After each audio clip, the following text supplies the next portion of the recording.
Hello, my name is Jeanette. I'm a nurse practitioner student at Purdue Global, and today I am going to be doing a head-to-toe assessment for a skills assessment purposes for my instructor to review. Head-to-toe physical assessment today on a 20-year-old male patient. He is a white Hispanic 20-year-old that is alert and oriented ×3. His affect is appropriate, he's well groomed, he's thought coherent, and I'm going to start with an assessment of his head. So the head is I'm going to take a look at the head and all the features. His face is symmetrical, it's atraumatic, no bruising. I'm going to assess his hair. His hair has even distribution and the texture is average to normal. I'm going to palpate the head and the scalp to check for any masses or lesions. So no masses or lesions. I'm going to check the TMJ joint. Can you open and close? Open your mouth and close your mouth. There you go. Okay. And no tenderness here or pain. Okay. Next, I'm going to move on to the eye exam. I am checking his eyes for clarity of the iris and the cornea. Make sure that there are no opacities. So I'm going to check it at an oblique angle with my light. I'm going to check the sclera for make sure it's white and on both sides. So whatever we're doing on one, we're going to do on both. And I'm also looking at the conjunctiva, which is pink red, which is normal.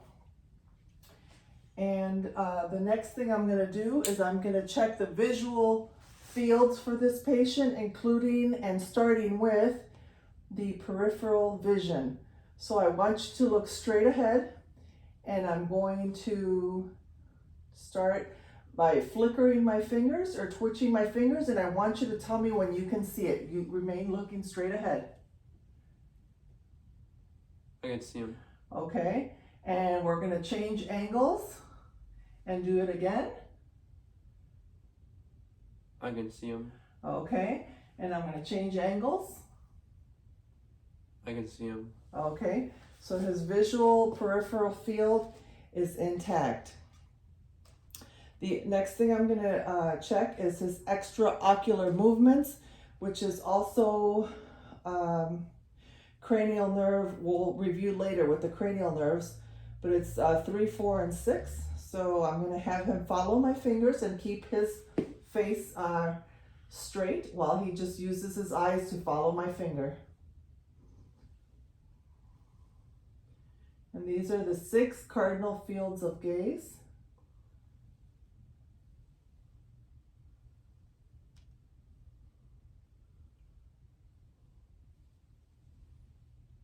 Okay, very good. The next thing is I'm going to go ahead and do an visual exam for acuity. And what we use is an eye chart. And I would ask the patient in clinic to test one eye at a time and then both eyes together. If the patient wears corrective glasses or contact lenses, I would ask the patient to wear them at the time of the vision exam. Now I'm going to talk about doing the ophthalmoscope exam. So with the ophthalmoscope, I'm going to be looking at the fundus of his eye to examine the optic disc for any hemorrhaging or any cloudiness. We want a sharp outline of that optic disc. And I'm going to be checking for any kind of hemorrhages to the retina and the fovea and the macula as well. So what I'm going to hold my ophthalmoscope in my right hand, which is the same hand that I'm going to use to examine his right eye. And if I switch to his left eye, I would be using my left hand and holding the ophthalmoscope appropriately up to my eye and coming in at about 15 degrees, looking for the red reflex, and then straight ahead. Okay. And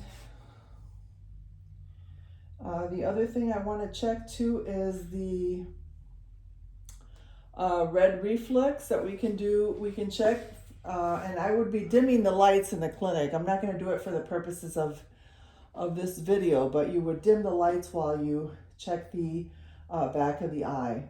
But also standing at about 2 feet away, I can check the light reflex, corneal light reflex. I pointed at the eye, and they should be symmetrical on both sides and slightly nasal. Okay.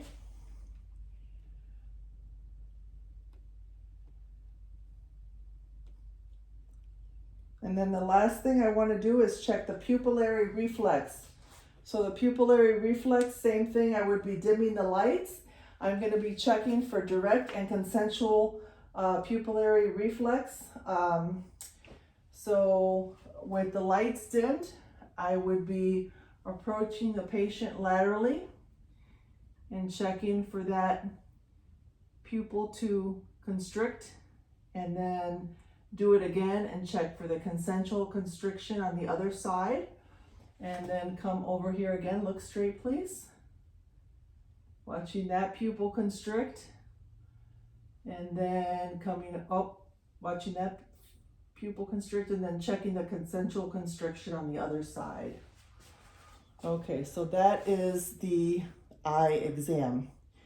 Next, we're going to move on to the ear exam. I'm going to switch over to my otoscope head.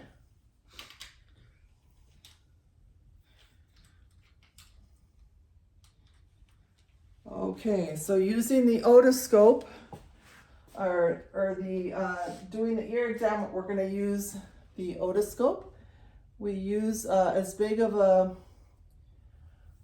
probe as the patient is comfortable with, to allow the maximum amount of light so we can visualize what we're seeing. But the first thing that we're going to do is we're going to inspect the auricle, or the ear. Look for any deformities or any drainage that we can see. We're going to check the tragus, palpate that, pull back on the auricle. Is there any pain? No. Check for any deformities. Check, palpate the mastoid bone to check for any masses or lesions. We would do the same thing on the other side. Now, for the ear exam on an adult patient with the otoscope, we would hold this so as to not cause any kind of damage. If the otoscope, hold it to not cause any damage in case the patient moves, especially in a pediatric patient. So I'm going to use my right hand to examine his right ear, and I would be using my left hand to examine his left ear. And for an adult, I want to kind of pinch the auricle at the top and pull back, out and back, to kind of straighten out that ear canal so that I can see better. For a pediatric patient, you would pinch the auricle, pull back and down. So I'm going to go ahead and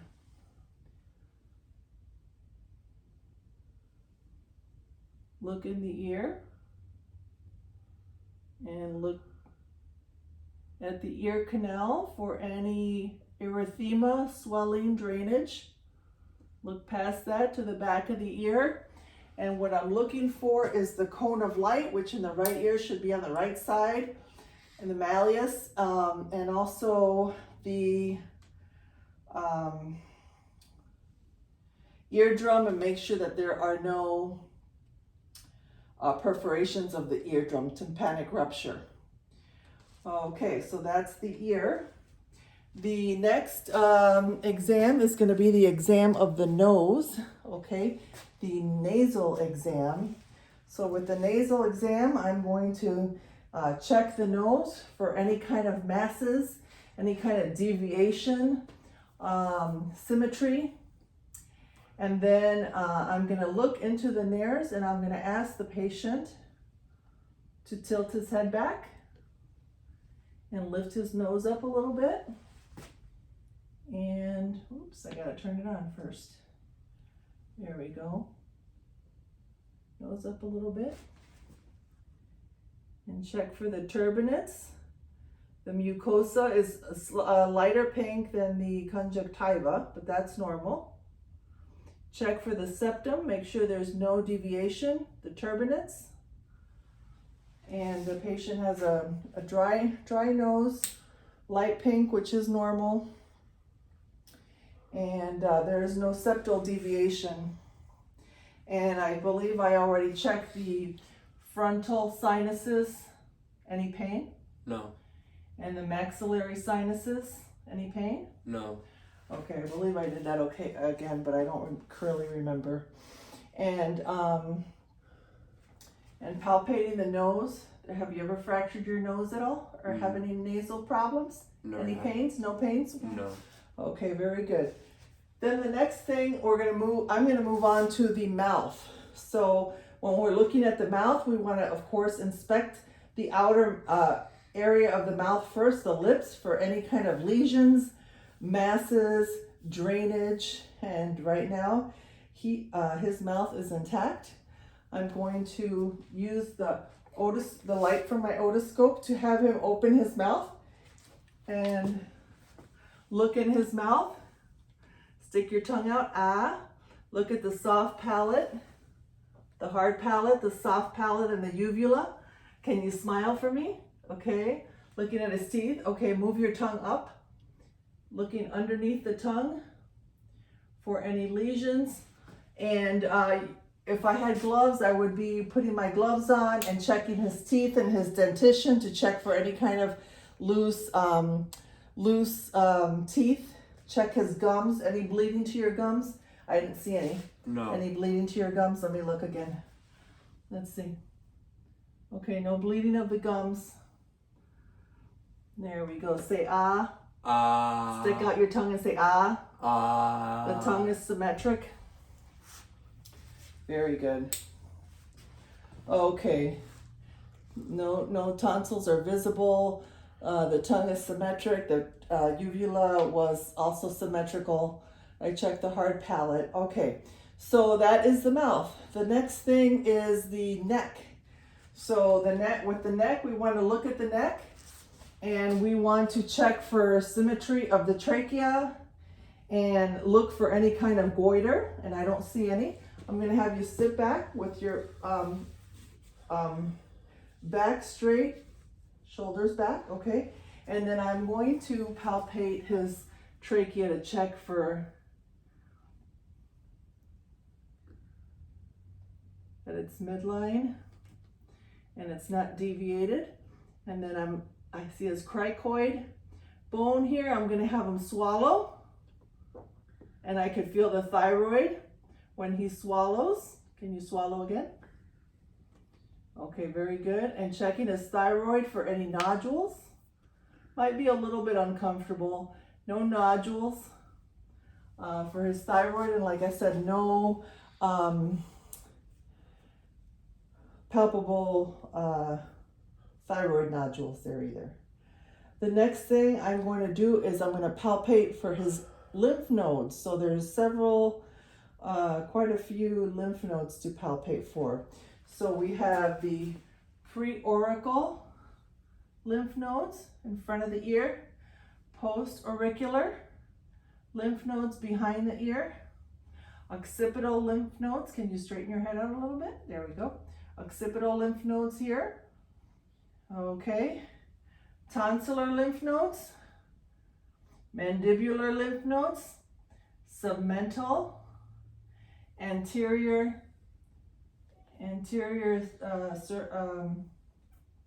cervical, posterior cervical, which are really hard to find unless they're enlarged. And then we have the supraclavicular above the clavicle, infraclavicular behind the clavicle, and I already did the occipital. Normally the lymph nodes will be palpable if the patient has a cold or is sick. They can be palpable. If usually you can't really feel them. They should be movable and soft and not cause any pain. If they're harder or larger than pea size, then they need to be further investigated. So that was the neck. Okay, the next thing we're going to do is we're going to move on to the respiratory system. So what I'm going to have the patient do is I'm going to have the patient move to the other side and face the opposite wall. And we are going to work on the respiratory system, starting with the posterior thorax. So with the respiratory system, the first thing is inspection. So I'm going to have the patient sit up with proper posture and just watch him breathe. In a normal clinic setting, I would have him take his shirt off and look at the skin, look at the rise and fall of his chest as he's breathing. Make sure it's symmetrical, and look at the expansion and note the effort. Okay, so he's got normal effort, no issues there. Then the next thing I'm going to do is I'm going to check for tactile fremitus. So fremitus is another name for vibration.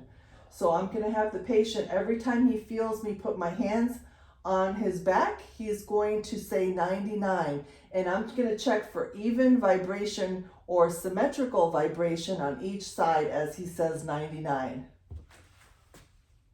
99, 99, 99, 99, 99,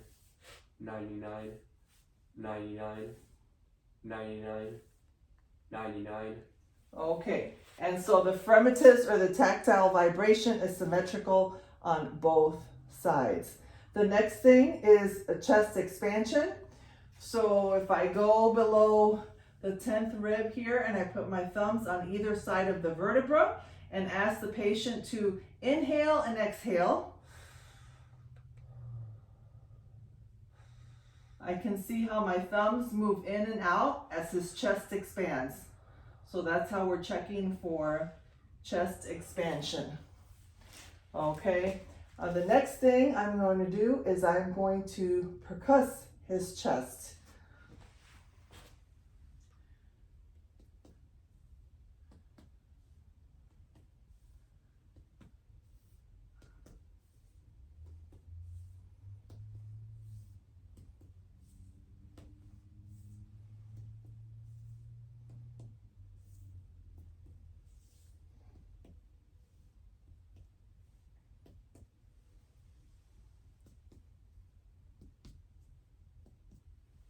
Okay, and that is percussion to the posterior chest. The next thing is diaphragmatic excursion, and we're going to be measuring the expansion of the diaphragm. So I'm going to have the patient take a few normal breaths in and out, and then I'm going to instruct him, not right now, I'm going to instruct him to take a deep breath and hold it, and I'm going to check the bottom margin of that diaphragm as his lungs take in all the air and expand. I'm going to check to see where that bottom margin is of that diaphragm. Okay, take deep breaths in and out and hold it.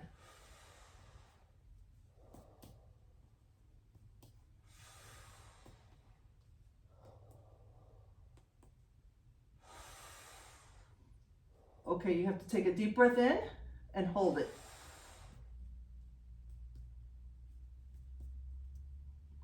so there you go, you can breathe. So we would mark that here.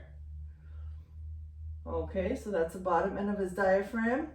And then I'm going to have him take some deep breaths and then blow it all out. And the top end of his diaphragm should be up higher. So take some deep breaths in and out, in and out. And next time you go out, you hold it in and then out and then hold it.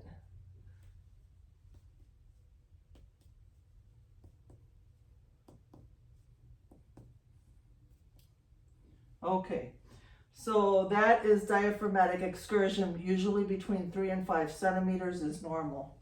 So that is diaphragmatic excursion. The next thing I'm going to do is I'm going to auscultate his lung sounds of the posterior thorax. So I'm going to start at the apices and work my way down. Take deep breaths in and out.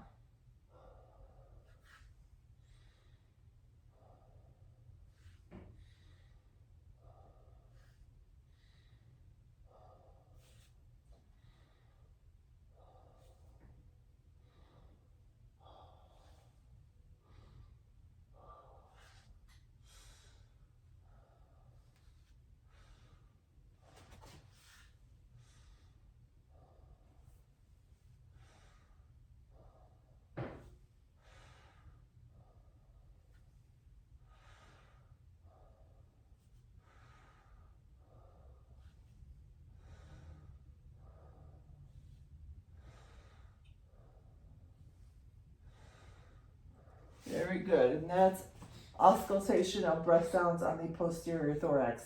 The next thing is egophony, bronchophony, and whispered pictoriloquy. So this we are listening to transmission of sounds starting from the apices of the lungs to the bases. The first one I'm going to do is called bronchophony, and basically I'm going to be asking the patient to say 99 every time he feels me place the stethoscope. And as I go down, that sound should be less distinct as I move down to the bases. If it remains the same, and I can hear it very clearly, then that is suggestive of consolidation or infiltrates. So I'm going to start from the top, and you say 99 every time you feel me place the stethoscope. 99, 99, 99, 99, 99, 99, 99, 99, 99, 99, 99, 99. Okay, and that's bronchophony. So as I went down from the apices to the bases, that 99 became less distinct. The next one is egophony. So egophony, every time I place the stethoscope, the patient is going to say E, E. And then if it changes to an ah, that is suggestive of consolidation or infiltrates. Okay, here we go with the E. Ready? Say E for me. E, E, E, E, E, E, E, E, E, E, E, E, E, E. Very good. So that's the egophony. Last one, last test for transmission of sound is called whispered pictoriloquy. So what I'm going to ask the patient to do is whisper 1, 2, 3, 1, 2, 3. And if the 1, 2, 3 were to be heard clearly throughout his lungs, that would be suggestive of consolidation as well. So I'm going to have the patient whisper 1, 2, 3.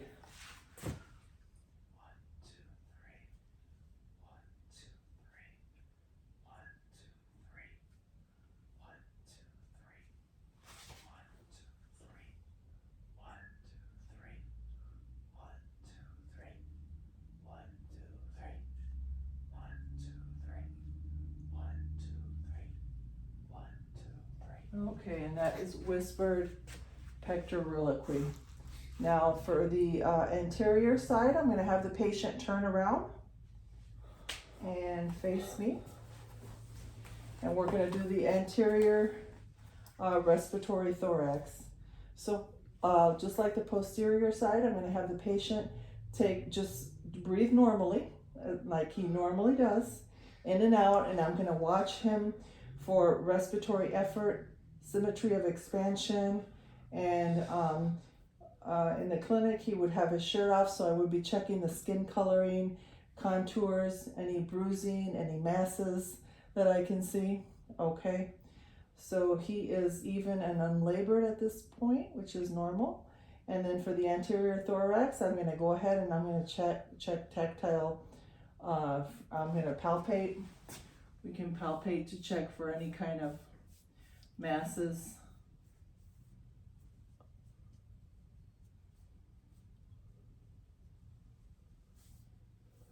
And then we're going to do tactile phragmitis on the anterior thorax as well. So every time I place my hands, I want you to say 99, and we're going to check the vibrations.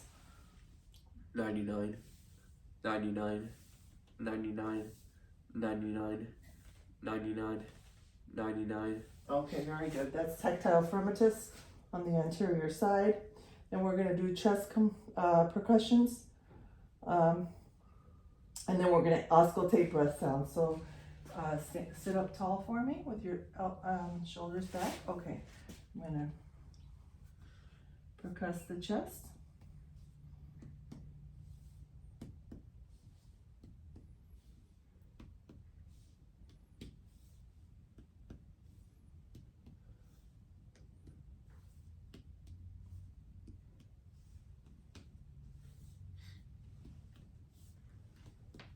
Okay, very good. And that's chest percussion.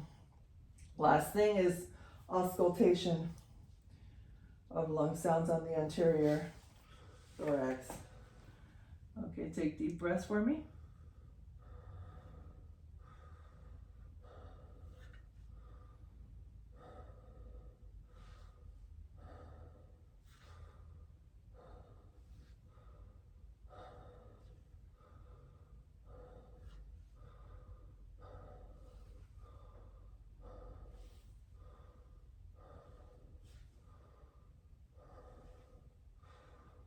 Okay, and that's auscultation of breath sounds.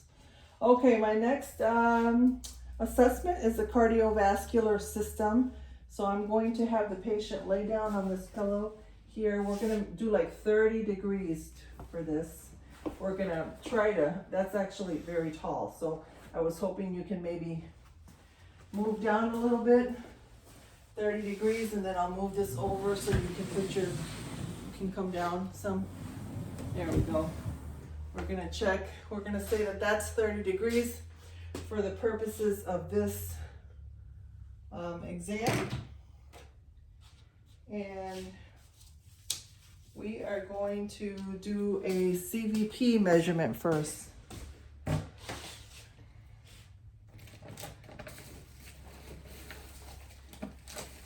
Okay. So CVP measurement is an indirect measurement of the pressure of the right atrium. And obviously in the clinic, you wouldn't have this shirt on, so we would be taking a look at the neck. Have the patient turn his head away. Try to start at 30 degrees and look for the 2 pulsations at a time that would indicate that is the jugular venous pressure oscillations. Okay, and that is typically under the sternocleidomastoid. Can you face the front here? Sternocleidomastoid. Have the patient turn away and check where the oscillation is. And then we would take a horizontal index card and put it right on the top of the oscillation or the meniscus. and put a ruler over the sternal angle. And where the two cards meet perpendicular, we would take that measurement. So he's about a 2 and above the sternal angle, and that would be the measurement of the JVP measurement. And we ideally, like I said, 30 degrees, and the patient turns his head slightly over to the left side. So that is the JVP measurement of the right side. Okay. Now the carotid, so the JVP, if you see the oscillations and you try to palpate it, you'll lose it. Okay, if you can palpate it, that's probably the carotid pulse and not the JVP, or the jugular venous pressure, the jugular. Okay, so I'm going to check now for the carotid. I'm going to palpate for the carotid.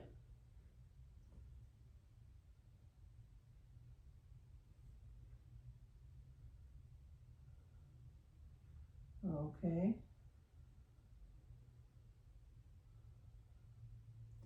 And I'm going to palpate for the brachial artery, which is in the antecubital fossa medially on each arm. And his is 2+, normal, regular. And I'm also going to assess his carotid for a bruit. I'm going to use the bell of my stethoscope instead of the diaphragm.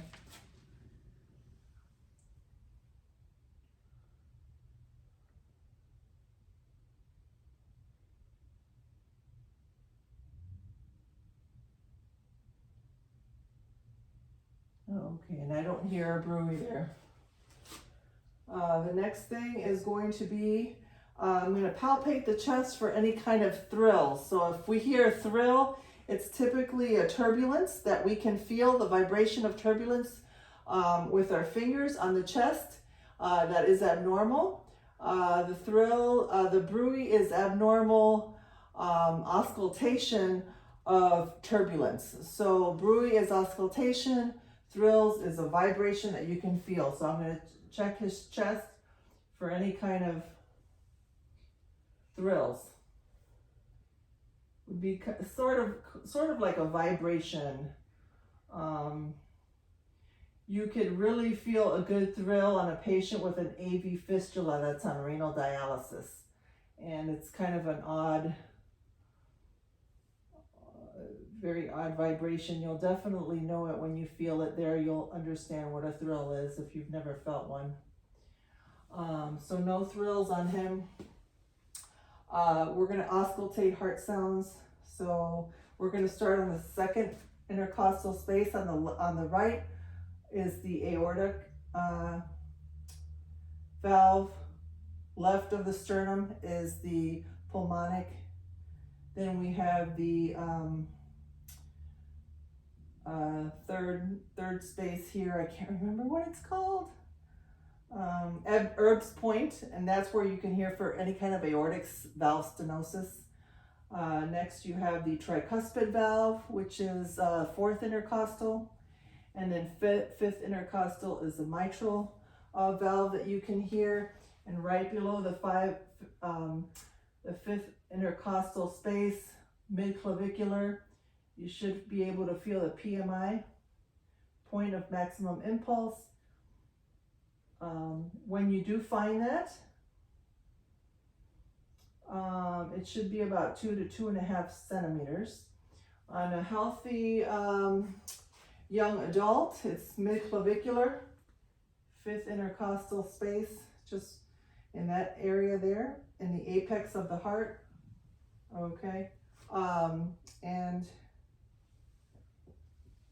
we're going to go ahead and auscultate for heart sounds.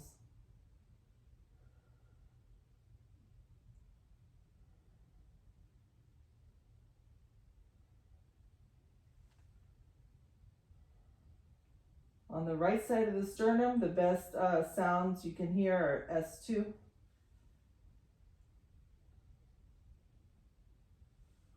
Erb's point,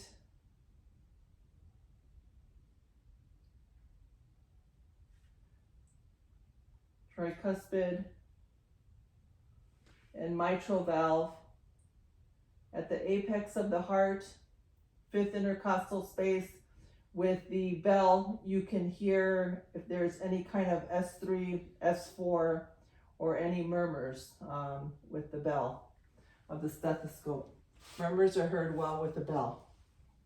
And that is the cardiovascular assessment.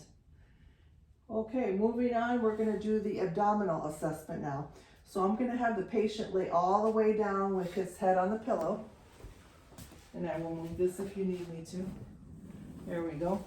We're going to do an abdominal assessment now.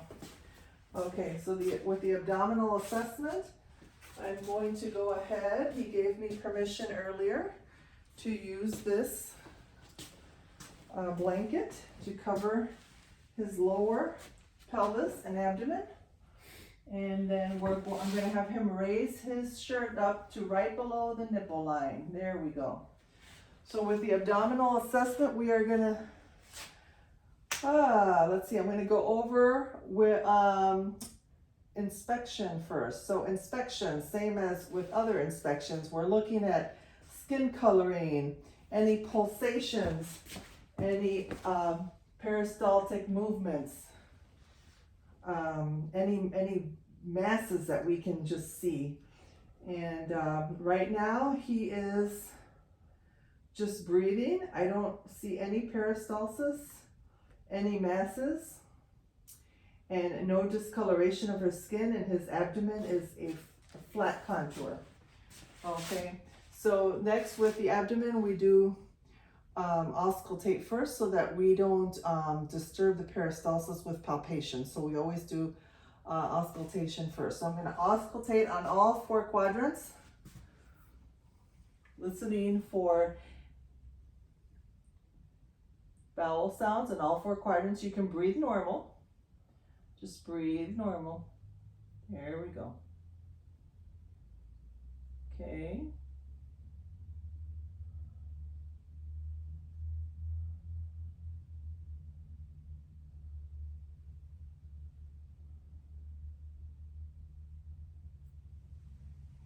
Okay, and that is auscultation of the abdomen.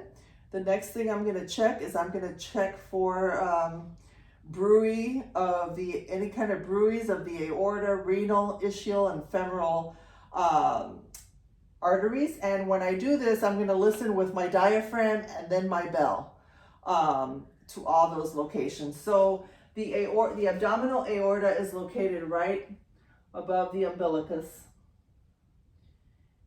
And like I said, we can listen with the diaphragm and the bell. Renal arteries on either side of the aortic, abdominal aorta.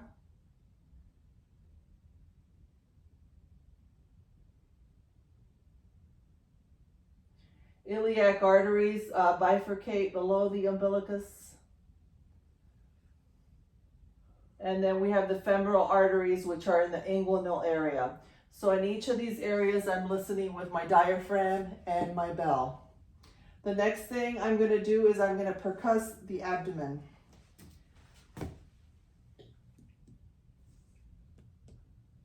So the abdomen on a normal patient is filled with gas or air. And so the sounds should be tympanic, unless you're palpating by the liver. And then it's dull. Okay, the next thing after percussing the abdomen is I'm going to palpate the abdomen. I'm going to palpate first with my fingers flat, and that's going to be a light palpation.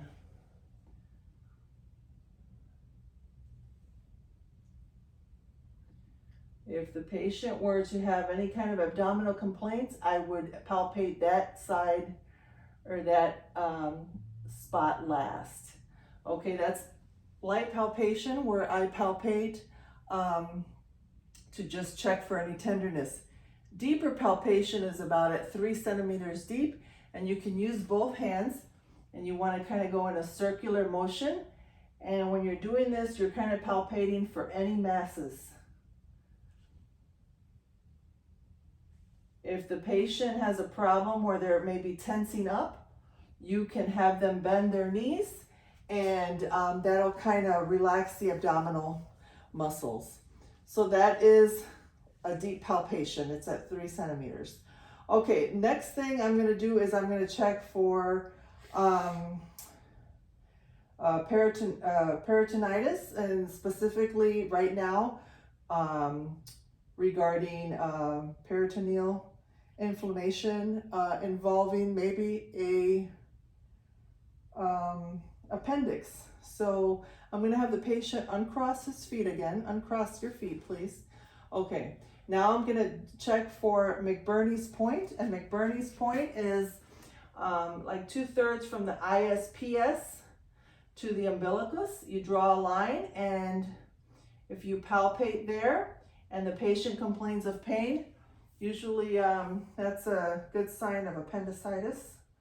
The next thing would be rebound tenderness. So with rebound tenderness, you kind of palpate and push down, and that might be a little tender, but the minute you release quick, that rebound effect, that's even more painful for the patient. So that's another positive sign of appendicitis. The other one is Rosvig's sign. Rosvig's sign is when you palpate the lower left quadrant and the patient feels it very tender and painful on the right side.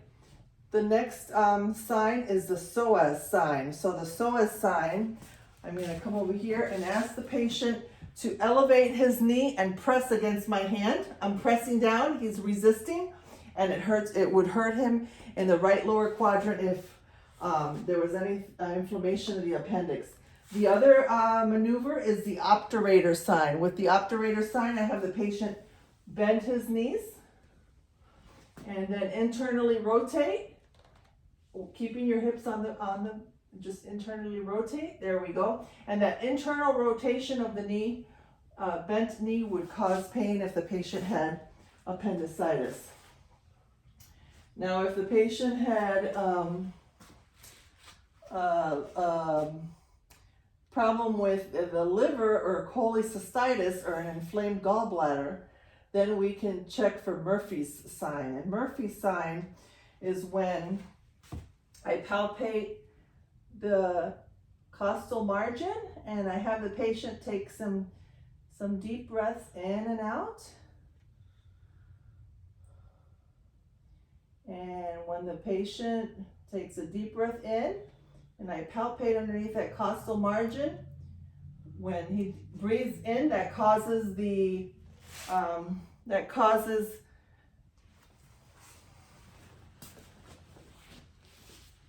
liver to slide down with the gallbladder. And when the patient breathes in and expands, he'll catch his breath. That's called Murphy's sign. Okay, so I'm gonna go ahead and percuss the liver. So I'm gonna stand on this side so the view is a little bit better. So percussing the liver margin, I'm gonna start in the lower right quadrant and percuss.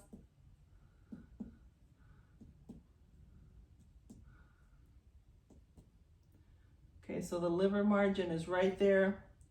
That's the lower edge of the liver. And then if I start up here, mid-clavicular line,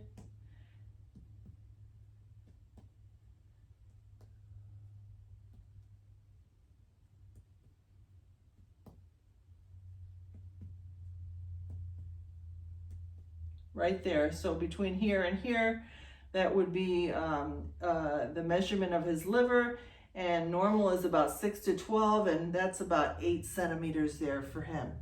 So that's percussing for the liver margin, percussing for the rest of the abdomen. We did that already, tympanic. Okay, and then to check the spleen. So the spleen is located on the left upper quadrant, usually below well, within the costal margins. So on a normal patient that doesn't have splenomegaly, you can't really feel it. But what you would do is kind of palpate this lower costal margin, and then you would percuss from the area of cardiac dullness down to an area of tympani. Okay, and then you would find the mid anterior axillary line and the mid axillary line. Between those two lines is a space called Traub's space. And when the patient, if you ask the patient to take a deep breath and hold it, and you should continue to percuss and hear a tympanic sound. If you hear a dull sound, that's a sign that the dull sign is the spleen. So basically that would need to be investigated because that could be splenomegaly. So I'm going to have the patient take a deep breath in and hold it.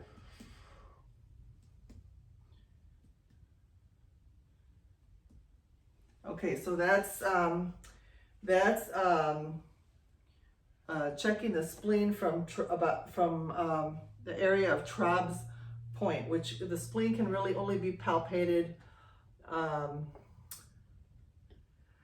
in 5% of people. So it's rare and it's not normal. Then palpating the kidneys. So with palpating the kidneys, what I would do is reach underneath the patient's back, have him roll back on my hand, and I would feel underneath the 12th rib and press up, and then palpate just laterally from the rectus abdominal muscle and see if I can find the lower pole of the kidney. Relax, take deep breaths. Okay, and that should not be felt either. That is not normal. It's called blotting. And I cannot feel the kidney, which that's normal. And then the same thing on the other side. And then the last thing is, well, not the last thing. The last thing we're going to do, because I'm going to have them sit up at the end to do it, is we're going to percuss the kidney from the backside. But the next thing I'm going to do, since he's laying flat, is I'm going to actually palpate and measure the aorta. So the aorta should be just left of the midline, above the umbilical, just left of the midline. Just take deep breaths for me. Let's see if I can palpate and feel the aorta.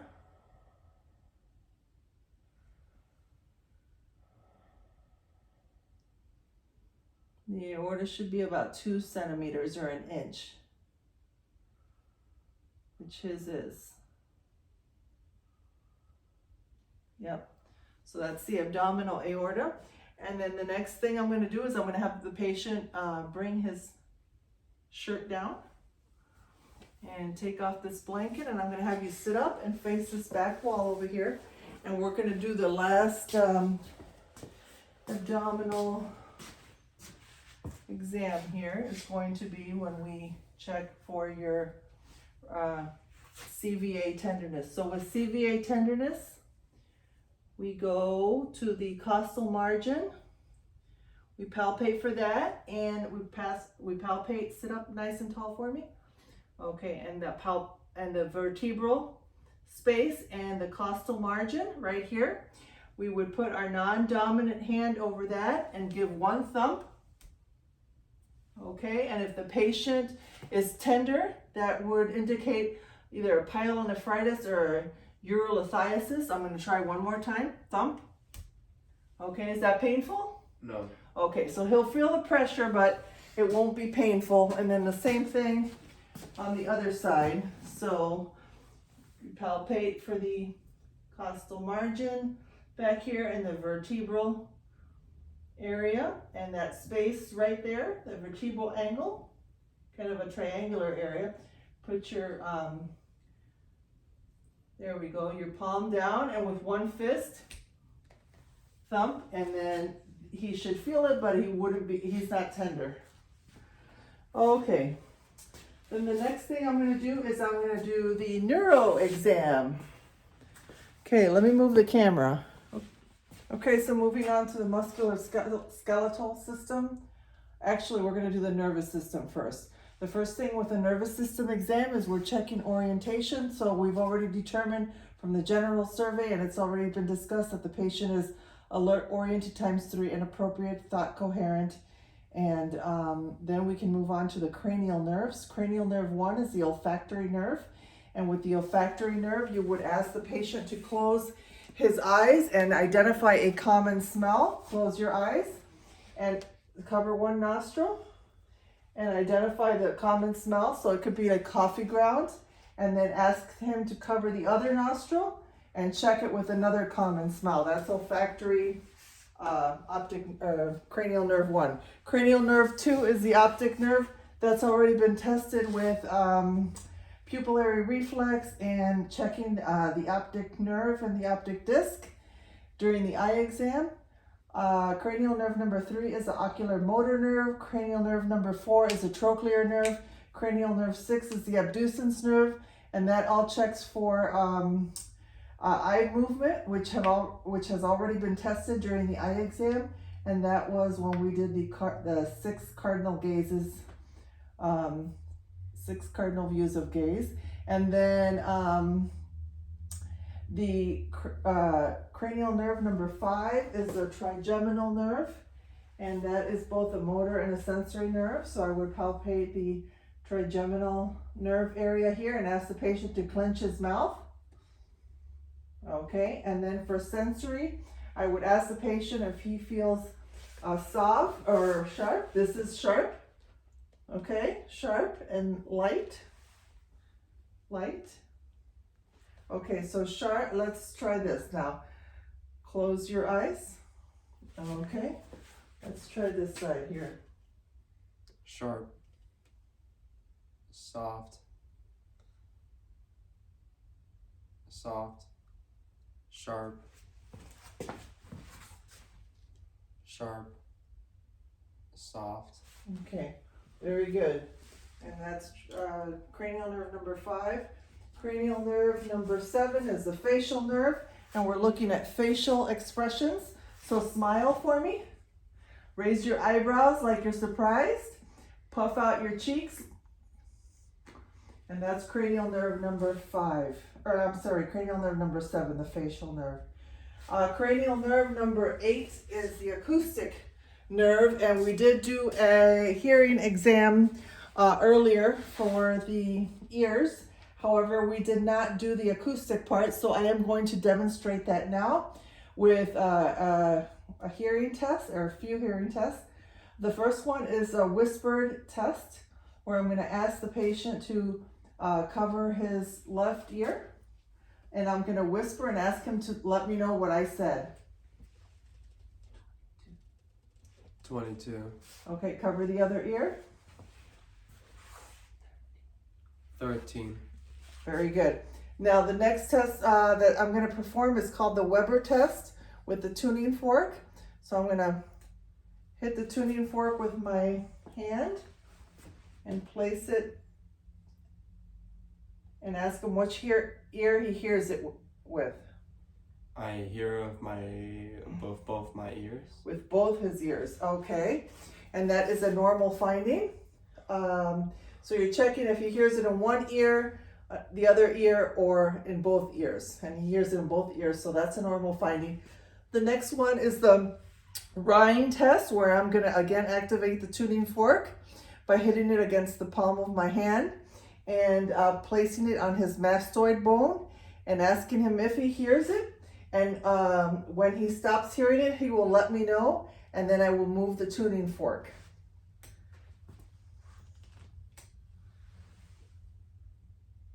I hear it. Tell me when you stop hearing it.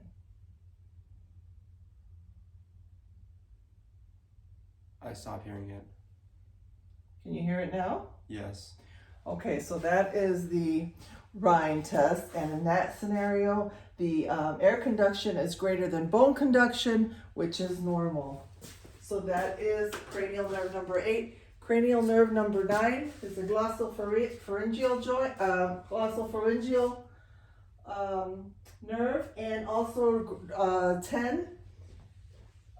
Cranial nerve number 10 is the vagus, and with the glossopharyngeal, I'm going to ask him to open his mouth and say ah. Stick out your tongue and say ah. Ah. And check that the uvula is not deviated, so it is right in the middle. And then I could go ahead and check his gag reflex as well, and that would check cranial nerve number 10. And also we want to do the gag reflex before we ask the patient to swallow a small sip of water. Cranial nerve number 11 is the spinal accessory nerve. And with the spinal accessory nerve, I'm asking the patient to shrug his shoulders. Shrug his shoulders. Okay. And then I'm going to ask him to move his head against my resistance, side to side. Okay. Other way. Very good. So that is cranial nerve 11. And then cranial nerve 12 is the hypoglossal nerve, where we check to make sure that the tongue is right at the midline when he sticks his tongue out and says ah. That it's midline. Very good. So those are the 12 cranial nerves. The next thing we're going to do is test for coordination, and I'm going to have the patient follow my finger and touch my finger and then his nose right after he touches my finger.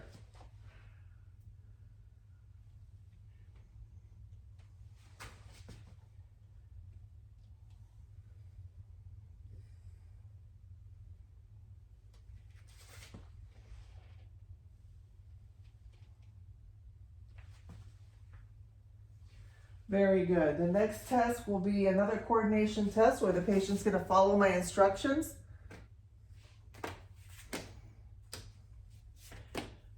This is another test for coordination of rapid movements as fast as you can.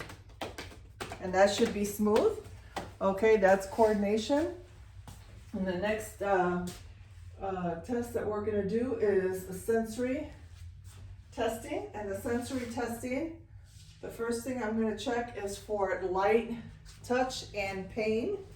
And so the sharp end will be pain,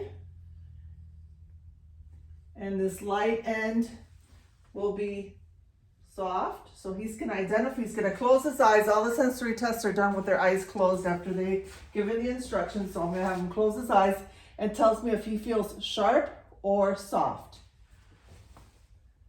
Sharp. Soft. Soft. Soft. Sharp. Sharp. Soft. Soft. Soft. Sharp. Sharp. Sharp. Soft. Soft.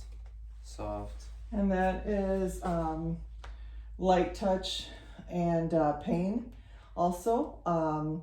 The next one, it would be, I don't have the test tubes here, but we would have a cold test tube and a hot test tube. I would have the patient close his eyes and touch him with the different temperatures of chest tube, cool or hot.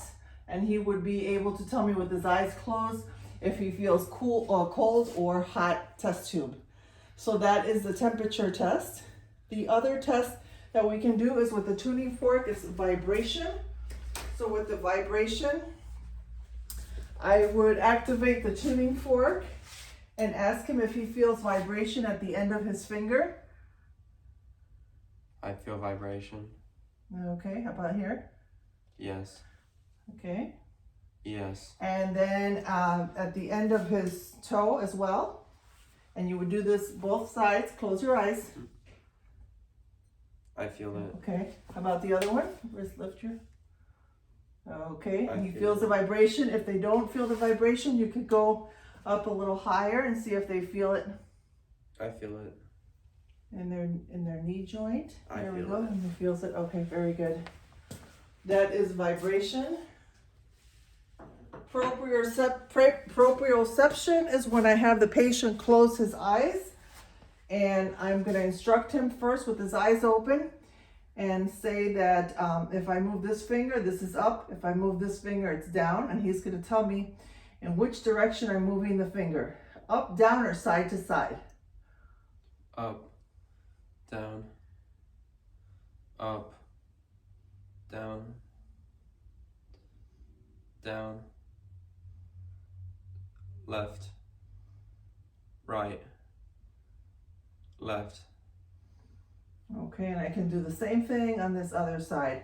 And also, if you sit back a little bit more, I'm going to lift your leg up. Sit back, scoot your bottom back a little bit. There we go. I'm going to lift up his toe, and we're going to do the same thing with the great toe here. I'm going to go up, center, and then whatever. I'm going to always come back to center, and you tell me. Up, down, up, down, up, up. Okay, that's proprioception. The next thing is discrimination. So with discrimination, stereognosis we're going to do first. Stereognosis, I am going to place an item with his eyes closed in his hands, and he's going to tell me what this common item is with his eyes closed when I place it in his hand. Can you close your hand and identify what that is? I believe it's a key. It's a key. Very good. So that's stereognosis. The other test is graphesthesia, and that's where I'm going to draw a number on the patient's hand, and I'm going to ask him, when he closes his eyes, I'm going to draw it, and I'm going to ask him what number I drew. Okay, close your eyes.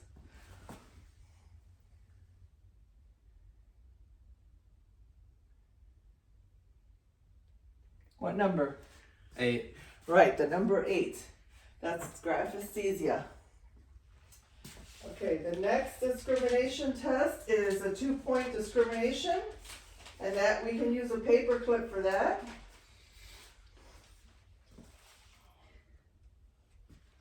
The paper clip, the further away you move from the center of the body, the further away the tips of this stretched out paper clip have to be. Okay, so I'm going to ask you, I'm going to have you close your eyes, and I'm going to ask you, am I touching you with 1 point or 2 points? 1 point. 2 points.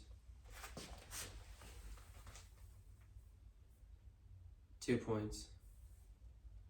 2 points. 1 point. 1 point. 1 point. 1 point. No, 2. 2 points. Okay, how about now? 2 points. 2 points. 1 point. 2 points. Very good. So that's 2-point discrimination. The other I'm going to do is extinction. And extinction, I'm going to touch one side of the body. He's going to tell me what side, and I'm going to touch another side of the body. He's going to tell me what that side is, and then I'm going to touch and see if he feels 2. I'm going to kind of run through an odd combination to kind of so that he can't predict what I'm asking. So close your eyes. My left side. Right side. Right side. Left side. Both sides. Both sides. So if a patient had a stroke, sometimes they can't feel that you touch them on both sides at the same time. And that is the sensory component of the nervous exam. The next one is the deep tendon reflexes. We have 5 of them, 3 of the upper extremity and 2 the lower extremity. So I'm going to start with the brachioradialis. The patient needs to have their hand relaxed, palm down. or actually palm somewhat sideways here. Identify the wrist bone and go about 2.5 centimeters above that. Okay.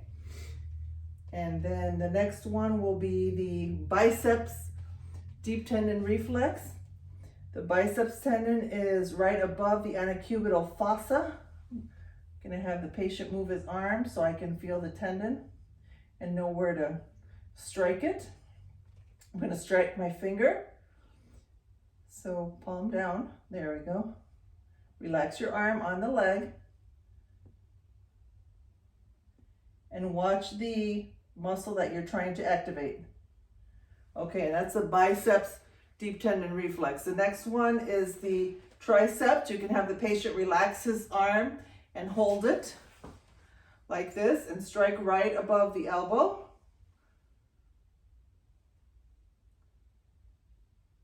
And watch the triceps so to see that being activated.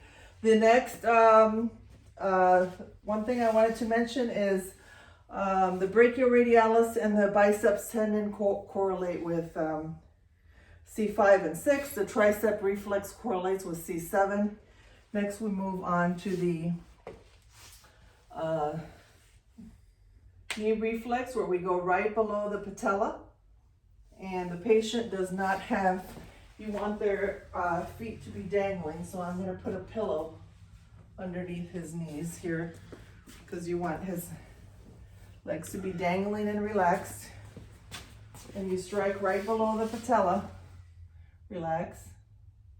I'm going to use the broad end of my hammer. And you do both of these reflexes on each side. And then the last reflex will be the ankle reflex, where I'm gonna strike the Achilles tendon and watch him watch the ankle reflex. You wanna no, sit down. You can sit like that, okay? That's fine. Relax your leg, relax your foot.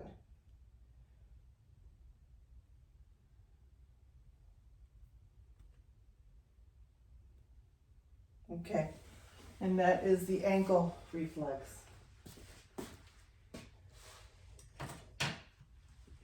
Okay, the next one is stance. So I'm going to have the patient stand up. Okay, and next we're going to do pronator drift. So the patient's going to put their arms up. And I'm going to ask him to close his eyes. You can have him palms up. So open your eyes. Okay. Actually, we could do this. We can do this sitting down. We're gonna do the Romberg's test because he's standing up. So with the Romberg's test, palms up to the ceiling like this.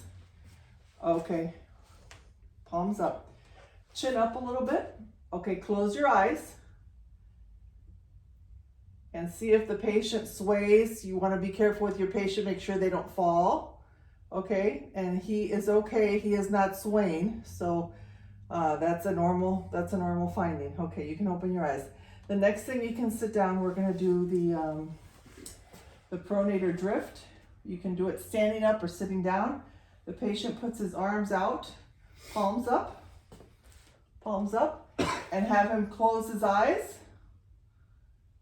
And for a patient that has a neurological deficit, a positive pronator drift, their hands will start to pronate in and kind of drop a little bit if they have a positive pronator drift.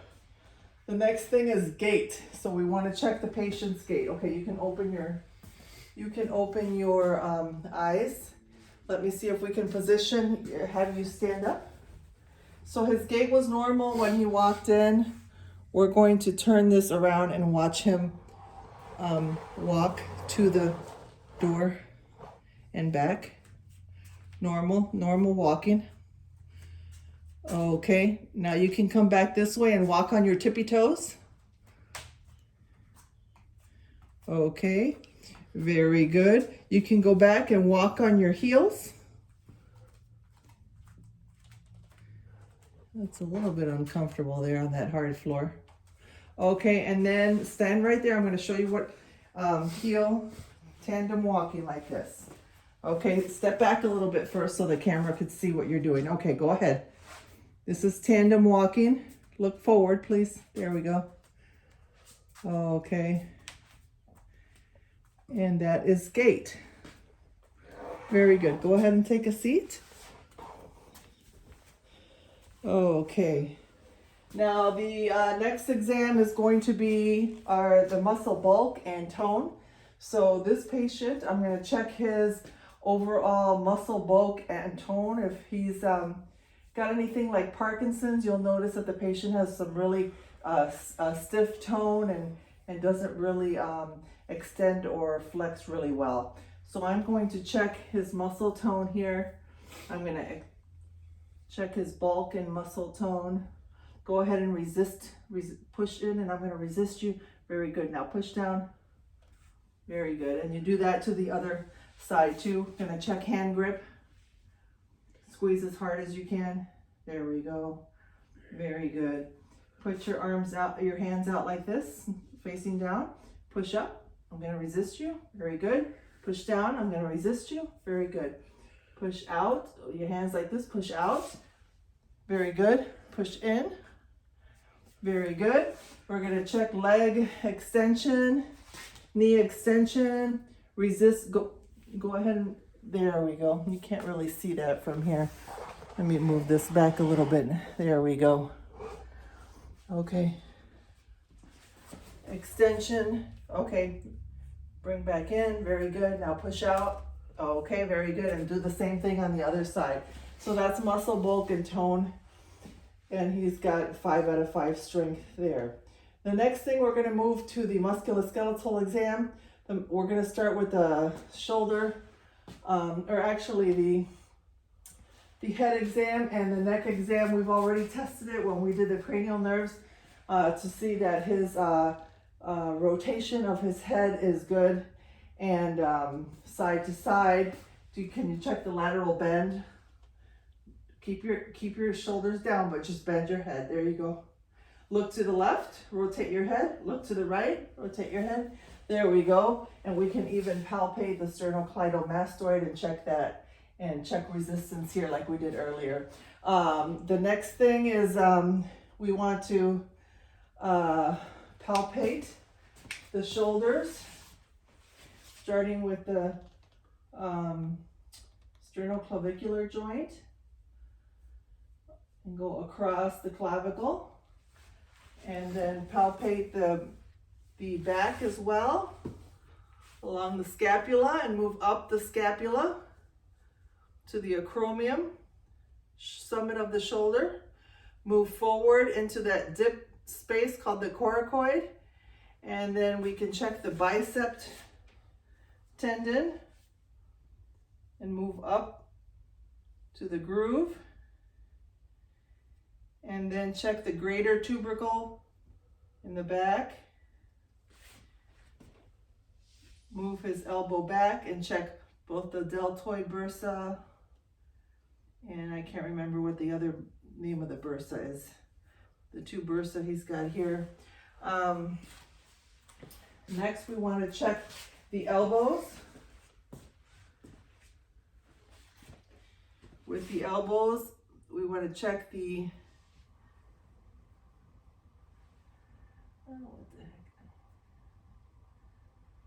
ulnar nerve, the lateral and medial epicondyle. And we want to check for the ulnar nerve on the medial side, right by the olecranon and the medial epicondyle. That's the ulnar nerve. Palpate for any swelling. Next, we want to palpate the wrists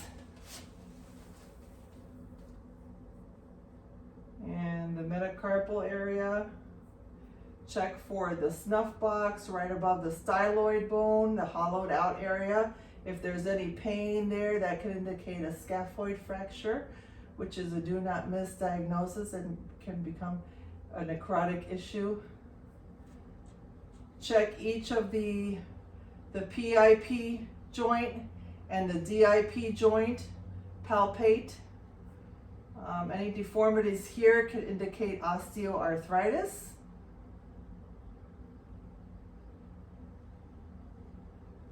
So you would palpate on both sides. And then the knee area, the MCL tendon, the LCL tendon. On the other side, check for these dips on either side of the patella. Okay, no swelling there. There we go. Okay, moving down to the foot, we want to check the medial malleolus, lateral malleolus, the plantar side or plantar fascia of the foot, the DIP joints down here, each of the joints, the head of the metatarsals, the calcaneus, palpate the, oh goodness, I forgot what, I named it earlier and I forgot what it is. The Achilles tendon behind here. Okay, check for any deformities or swelling.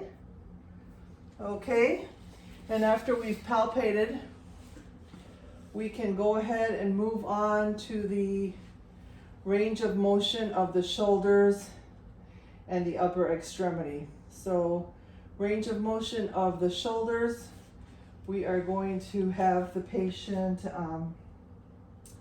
go ahead and stand up for me. Let's see how it looks on camera. Can you come back a little further here so she could see you? Okay.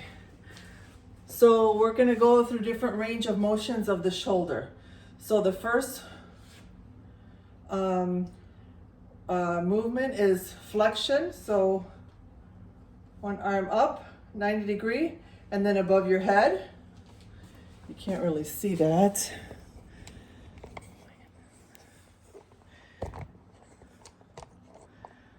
Straight up. There we go. Okay. And then bring that down. Okay, so let's do that again. Flexion at 90 degrees, flexion above your head. Very good. Then we want to do adduction to the side and then above your head. There we go. We want to do that's abduction. Adduction is arms like this and go across your chest like this. There we go. That's adduction. Keep your torso straight. There we go. Okay, the next one is external rotation. Bring your arm up like this and then rotate. Okay. And then internal rotation is bringing this arm back behind here. That's internal rotation. Overall rotation is putting your hand back behind your shoulder like that. Okay, very good. Okay, hands down. And then the elbows, we want to bend the elbows and extend. Okay, palms up, palms down. Very good. Then the wrists, can you hold your hands like this? Move the wrists, flex and extend down. Very good. And that can kind of check for radial deviation as well. But radial deviation is better tested where you put your arms, like arms out, hands in. Okay, hands out. Radial and ulnar deviation. Okay, and then thumb. So the thumb, we want to do thumb to the fifth finger. Can you touch the fifth finger? Very good. Now thumb in like this and thumb out. Okay, and then thumb to each of your fingers. There you go. And that's thumb. And Then we're gonna go to special maneuvers of the shoulder. So the first special maneuver is the near impingement sign. I'm gonna press on his scapula and keep your arm straight. Press on your scapula and raise your arm. If that were to hurt, that would be the near impingement sign. The next one, the patient is gonna do the Hawkins sign. So I'm gonna have you do this motion here across your chest. No, but I want you to keep your chest straight. Don't move your chest, just move your arm across your chest. There we go. Move your arm across your chest. All the way across your chest. There you go. And then testing the empty cans test, so arms out. Okay. Arms out. Or out like this. Out like this. My fingers are together. Down. And then I'm going to resist. I'm going to push you down, but you resist me. This is testing for supraspinatus. That's very good. Now arms out again. And just kind of close. You can close your hands like that. And then fingers up. And then push against my hands. That's infraspinatus.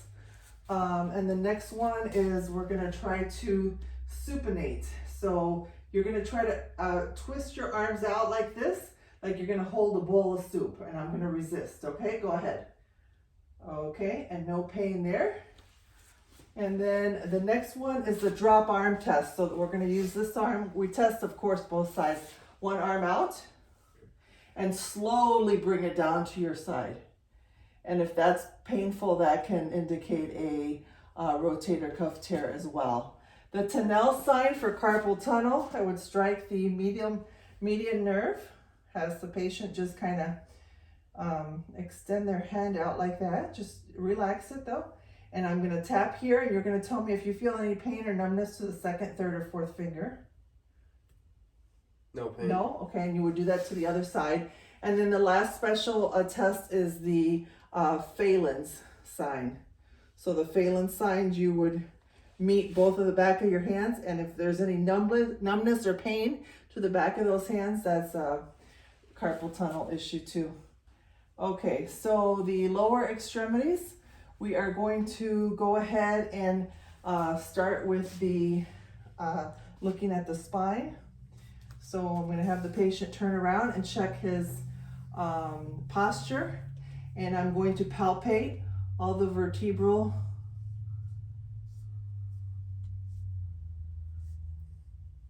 vertebra all the way down. And then, of course, he wouldn't have a shirt on in the clinic. And then the dimples, iliosacral area, I would palpate that. And then I'm going to have the patient bend forward all the way forward, kind of at the waist. And I'm going to check his alignment of his spine and make sure that it's straight. If it is curved, that can indicate that the patient has scoliosis, or if his shoulders are uneven, that could be scoliosis as well. The next test that I'm going to do is for bending. So can you bend side to side? Bending, rotation. Very good. And extension. Then go like this and hyperextend your back. There we go. Hyperextend your, that's extension. Okay, very good. Now I'm going to have you, let's see, I'm going to have you lay down here. I'll give you this pillow, and I'm going to bring this bench over here. And from this side, I'm going to go ahead and I'm going to, you're going to have to come down all the way and just put your head on the pillow. There we go. Okay, I'm going to check his hip flexion. So hip flexion, he's going to grab his knee and bring it all the way, grab your knee and bring it towards your chest, keeping the other leg down. There we go. See how closely you can bring it to the chest? That's hip flexion. And I'm going to have my hand down here when he does that. Okay, and extend it again. And then for extension, I would support his leg and kind of bring it out and then down, the whole leg down, and check it for extension. It's kind of hard to do it here. It's not on an exam table. And then we're going to do internal rotation. So I'm gonna have him lift his knee. And internal rotation would be this way. External rotation would be that way. Okay, and I would check the same thing on the other side. And then flexion, extension, rotation, internal, external. Okay, then bending of the knee. We're gonna bend the knee. To check the medial meniscus, we're going to push on it while I bring the leg out that way. And then the lateral meniscus, I'm gonna do the same thing. Can you bring your leg out? Lateral meniscus, I'm pushing in here and bringing the leg out that way. Okay. And then with the feet, we're gonna ask him to pronate, or no, I'm gonna ask him to plantar flex. Plantar flex is what I meant. Plantar flex, you can't really see it here. Plantar flex and dorsiflex, flex them up. There we go, that's dorsiflexion. And then we're gonna support his heel here and do inversion, and eversion of each foot. And then make sure that he can palpate, of course, earlier, palpate these, each of the digits, the DIPs and the PIPs. Make sure he can move his toes in and out. Good movement of his toes. There we go. Okay, and that is the exam.